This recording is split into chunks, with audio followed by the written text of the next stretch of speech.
quantas horas vocês dormem, na média, por dia e o que seria adequado? Porque muita gente hoje fala que, olha, dá para performar muito bem dormindo só 5 horas por dia. Já teve aqui ou dormindo só 4 horas por dia.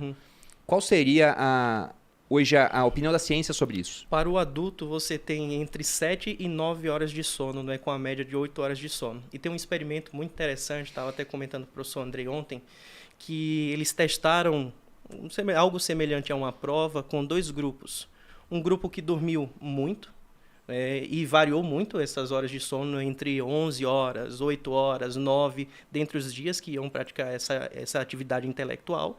E aqueles que dormiram 6 horas, por exemplo, 6, 6, 6, 6, 6, ou 7, 7, 7, 7, ou 8, 8, 8. E o que foi mais importante que eles observaram como resultado? Que aqueles que tinham os melhores resultados, os melhores desfechos, vou colocar assim, de atividade intelectual, é aqueles que tinham um padrão característico de sono de hora de dormir e hora de acordar, e não aqueles que tinham uma maior quantidade de sono. Olha, a gente ia perguntar sobre isso, se fazia diferença dormir e acordar sempre no mesmo horário. Sim, Muita então diferença. o que é o mais importante não é o tempo de sono, é a qualidade do sono. E a regularidade. Então, o ideal, o que era para estar acontecendo é as pessoas irem dormir e acordar no mesmo horário.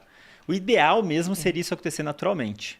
Você ir dormir e acordar de acordo com o que o seu corpo precisar. E, de fato, para um adulto é 7 horas.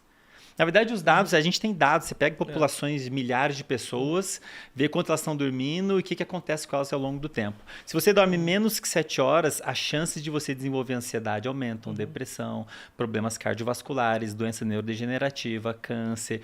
Só piora. E o mesmo vale para quem dorme em média muito tempo. Então, você dormir demais, por algum motivo, tem relação com essas doenças todas.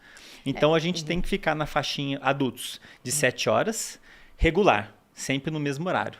Isso é o ideal, né? Muito interessante, queria comentar também sobre isso, que é no momento do sono, sobretudo, que acontece um tipo de limpeza no nosso cérebro, né, que através de um sistema chamado de linfático. Então, durante o sono REM, sobretudo, ele promove a limpeza de algumas proteínas tóxicas, como, por exemplo, a proteína que está relacionada ao Alzheimer, à doença de Parkinson. E é por isso que esses distúrbios de sono também são marcadores para algumas doenças neurológicas prevalentes, como é o caso do Parkinson, do Alzheimer e outras mais. É como se fosse uma autofagia no cérebro, então. Isso, é um tipo de limpeza, É como se fosse uma de drenagem. impurezas. É no uma profundo, drenagem, na verdade, isso, né? Isso. No profundo tem um líquido que banha o cérebro que o fluxo dele aumenta.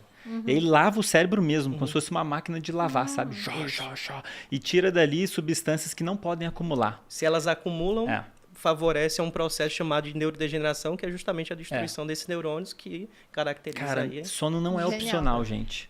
E inclusive você estava falando isso, eu ia falar que eu li um estudo exatamente falando que quem dorme muito, mais de 9 horas, tem uma Mortalidade expectativa de vida menor do que quem dorme entre 7 e 8 horas por ali. Exato. Na verdade, acima de 7, a pessoa já as chances de morte por qualquer causa aumentam. Gente, Qualquer causa é qualquer dormir causa. pouco é ruim. Acidente, câncer, Então, cardiovascular. é uma correlação que talvez não tenha causalidade? Exato. É uma correlação, mas não quer dizer que dormir muito vai te levar à morte. É muito importante Tem relação. essa sua fala, Bruno, porque a maioria dos estudos relacionados a sono e sonhos são de correlação e não de causalidade. Justamente por essa dificuldade, né?